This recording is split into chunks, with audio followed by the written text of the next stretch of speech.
கர்த்தருக்குள் எல்லாரும் நல்ல சுகமாக இருப்பீர்கள் என்று நம்புகிறேன். கடந்த 7 மாதங்கள் முழுவதும் தேவன் நம்ம ஒவ்வொருவரோடும் கூட இருந்து பத்திரமாக பாதுகாத்து நல்ல சுகம் பலனை கொடுத்து ஆசீர்வதிப்பதற்காக தேவனுக்கு நன்றி சொல்வோம். இந்த புதிய மாதம் 8வது மாதத்தையும் ஆண்டுடைய கரத்தில் கொடுத்து நாம் ஜெபிப்போம். அன்பு நிறைந்த நல்லாண்டவரே, சந்தோஷமான இந்த புதிய நாளுக்காக உமக்கு நாங்கள் நன்றி செலுத்துகிறோம். கர்த்தாவே, கடந்த 7 மாதங்கள் முழுவதும் நீர் எங்களோடு கூட இருந்து நல்ல சுகம் பலனை கொடுத்து பாதுகாத்ததற்காக நன்றி செலுத்துகிறோம். புதிய மாதத்தையும் ஆண்டவர் கொடுத்து 8வது மாதம் முழுவதிலும் உம்முடைய கிருபை எங்கள் ஒவ்வொருவரோடும் கூட இருந்து வழிநடத்த வேண்டுமாய் எங்கள் ஒவ்வொருவரையும் தாழ்த்தி உடைய திருக்கரங்களிலே தருகிறோம். உமக்கு பிரியமில்லாத எந்த தப்பான காரியங்களை நாங்கள் செய்யாதபடிக்கு ஆண்டவருக்கு பயந்து நல்ல வாழ்க்கை செய்ய ஆண்டவர் உதவி தாரும்.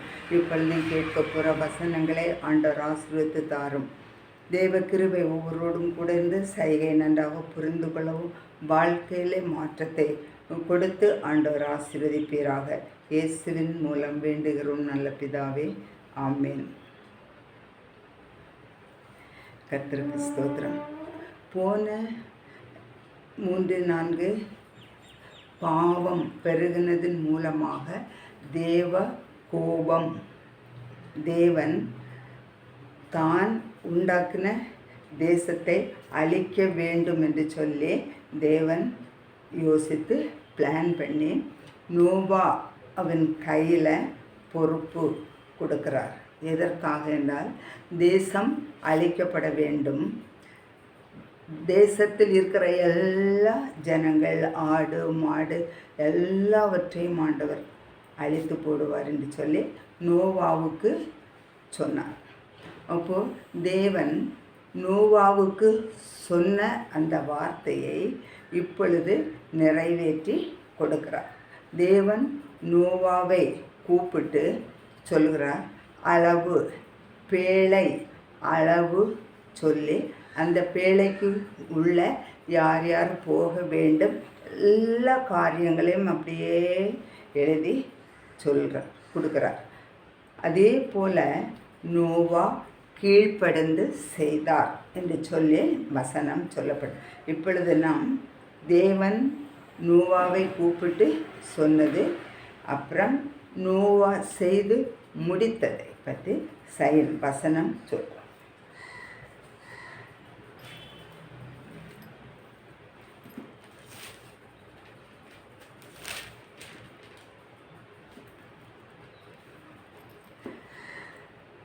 ஜெனிசிஸ் 6ஆம் அதிகாரம் 9வது வசனம்.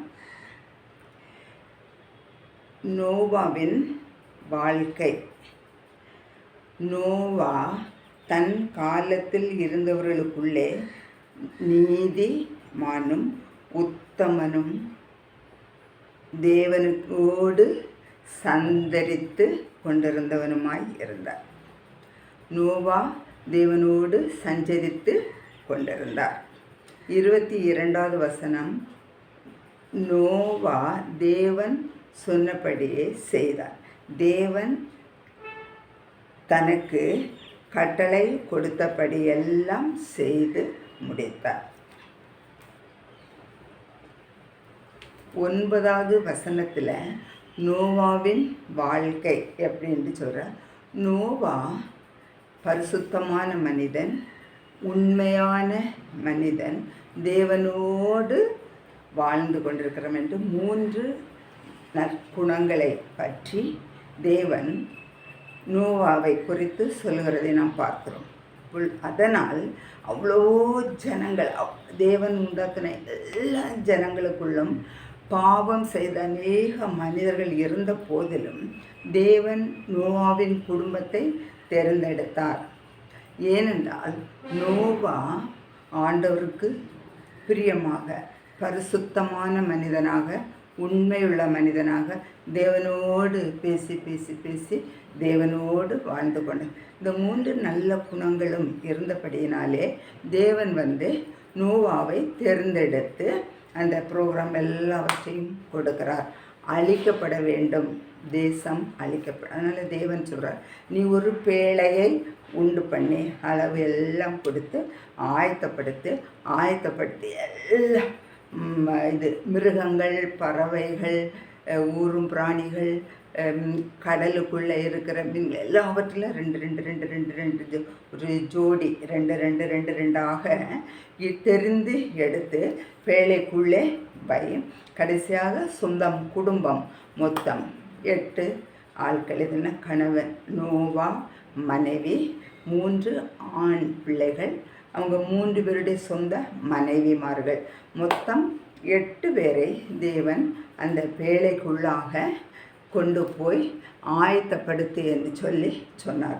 அதே போன்று தேவன் என்னென்ன காரியங்களை சொன்னார் ஒன்று கூட விடாமல் எல்லாவற்றையும் தேவன் சொன்னது போல செய்து முடித்தார். வசனம் 22வது வசனம் சொல்லப்பட்டிருக்கு. இப்போ தேவனுடைய தீர்மானம் என்னது? தேசத்தை அழிக்க வேண்டும். ஏன்? பாவம் பெருகி கொண்டே இருக்கிறது. நம்ம முன்னால் படித்தோம், பரிசுத்தம் இல்லாத ஜனங்கள் பரிசுத்தமான ஜனங்களோடு சேர்ந்து தவறான காரியங்களை, குழப்பமான காரியங்களை செய்கிறதுனால தேவன் கோபம், தேவனுடைய சத்தத்தை கேட்கவில்லை, பாவம் செய்தார்கள். அப்போது இந்த தேசம் அழிக்கப்பட வேண்டும். அதற்காக தேவன் பரிசுத்தமான மனிதனை தேர்ந்தெடுத்தார்.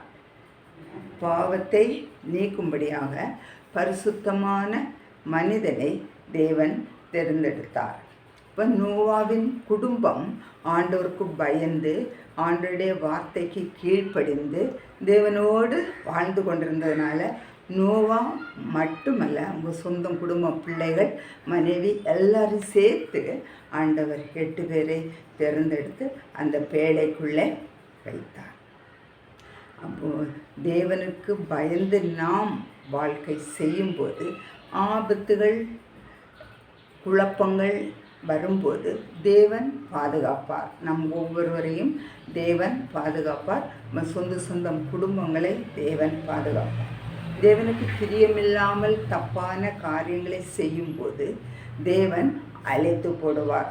ஷார்ட்டாக சொல்லும்போது, தேவனுக்கு பிரியமான நல்ல வாழ்க்கை செய்யும்போது தேவன் ஆசீர்வாதம், பாதுகாப்பை கொடுப்பார்.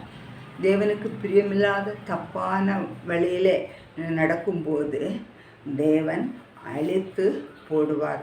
அது எப்போ டைம் சொல்ல முடியாது. அவருடைய விருப்பம், அவருடைய சித்தம் அவர் செய்து முடிப்பார். தேவன் நினைத்ததை நாம் மனிதர்கள் மாற்ற முடியாது.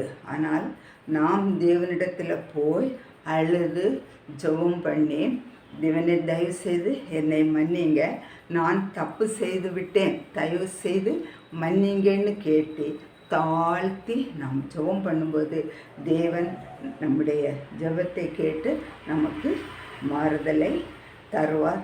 நாம் தேவனோடு சஞ்சரிக்கிறவர்களாக சந்தோஷமாக வாழ முடியும். அதனால் ஒரே வழி, நமக்கு பாவத்திலிருந்து மீட்பு வேண்டும். நாம் அழிந்து போகக்கூடாது, நாம் எல்லாரும் ரட்சிக்கப்பட வேண்டும். அதுதான் தேவனுடைய நோக்கம். தேவன் முதலாவது மனிதர்களை படைத்து அவர்கள் என்ன செய்தார்கள்? தேவனை தொழுது கொண்டார்கள், தேவனை ஆராதனை செய்தார்கள். அப்போது இப்போ ஜனங்கள் பாவம் செய்து செய்து செய்து செய்து செய்து தேவனுடைய மகிமையை இழந்து போகும்போது தேவனுடைய கோபம் வரும். அது நம்முடைய தனியான வாழ்க்கையாக இருக்கலாம், குடும்ப வாழ்க்கையாக இருக்கலாம், சமுதாயமாக இருக்கலாம், நம்முடைய தேசமாக இருக்கலாம், வேறு எந்த இடமாக இருக்கலாம். தேவனுக்கு விருப்பமில்லாத காரியங்கள் செய்யும்போது தேவ கோபம் வரும். அதிலிருந்து நாம் விடுதலை பெற வேண்டும் என்று சொல்லி கர்த்தர் சொல்லுகிறார். நோவா அழிவுக்கு போகாதபடிக்கு தேவன் பாதுகாத்தார். சொந்த குடும்பத்தையும் தேவன் ஆசீர்வதிக்க வேண்டும். நாம் ஒவ்வொருவரும் மற்றவங்க மத்தியில் வாழும்போது நாம் மற்றவர்களுக்கு சாட்சியாக வாழ வேண்டும். நம்முடைய நடை, நம்முடைய உடை, நம்முடைய வார்த்தைகள், நம்ம செய்கிற எல்லா காரியங்களும் தேவனுக்கு பிரியமான நந்ததாக இருக்க வேண்டும். அதுதான் தேவன் எதிர்பார்த்து கொண்டிருக்கிறார். அதனால் தவறான காரியங்களை நாம் விட்டுவிட்டு, பாவமான காரியங்களை நாம் விட்டுவிட்டு, தேவனுக்கு விருப்பமில்லாத செயல்களை நாம் விட்டுவிட்டு, தேவனை நோக்கி தேவனுக்கு பிரியமான நல்ல வாழ்க்கை செய்யும்படியாக நம் ஒவ்வொருவரையும் ஒப்பு கொடுப்போம். தேவன் நம் ஒவ்வொருடைய குடும்பங்களையும் ஆசீர்வதித்து வழிநடத்துவார். அன்பின் பரலோகத்தின் பிதாவே, சந்தோஷமான இந்த நேரத்திற்காக மறுபடியும் உமக்கு நன்றி செலுத்துகிறோம். தேவன் எங்கள் ஒவ்வொருவரோடும் கூட இருந்து வழிநடத்தி உம்முடைய அன்பை எங்கள் ஒவ்வொரு மேலும் நீர் கொடுக்கிறதற்காக நன்றி செலுத்துகிறோம். இந்த நாளிலும் நாங்கள் படித்த இந்த வசனங்களே ஆசீர்வதித்தாரும். தேவனுக்கு பிரியமில்லாத தப்பான வழியிலே நாங்கள் நடக்காதபடிக்கு ஆண்டவருக்கு பிரியமான நோவாவின் குடும்பத்தை போல எங்களுடைய குடும்பங்கள் ஆசீர்வதிக்கப்பட, எங்களுடைய குடும்பங்கள் ஆபத்திலிருந்து பாதுகாக்கப்பட நாங்கள் தேவனுடைய பாதையை தெரிந்து அதன்படி நடக்க நீர் உதவி தரும்படியாய் ஜெபிக்கிறோம். உம்மை பின்பற்றி நடக்க உதவித்தார். ஒவ்வொருடைய குடும்பத்தையும் ஆண்டவர் ஆசீர்வதிப்பீராக. எல்லாருடைய குடும்பத்திற்குள்ளும் கவலைகள், கண்ணீர்கள், பாரங்கள், துக்கங்கள், சோர்வுகள், பல வியாதிகள், பலவிதமான கஷ்டமான சூழ்நிலைகள் இருக்கலாம். கர்த்தர் கூட இருக்கும்போது அந்த ஆபத்துகள் நீங்கி ஆபத்திற்குள்ளும் தேவ சமாதானம் ஒவ்வொரு குடும்பத்திற்குள்ளும் இருக்க உதவி தாரும்படியாக ஜெபிக்கிறோம்.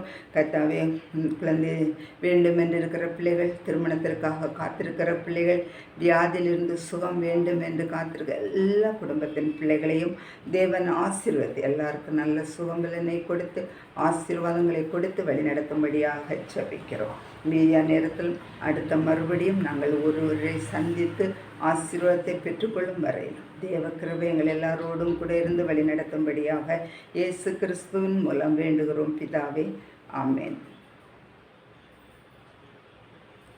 கர்த்தர் ஒவ்வொருவரையும் ஆசீர்வதிப்பார்.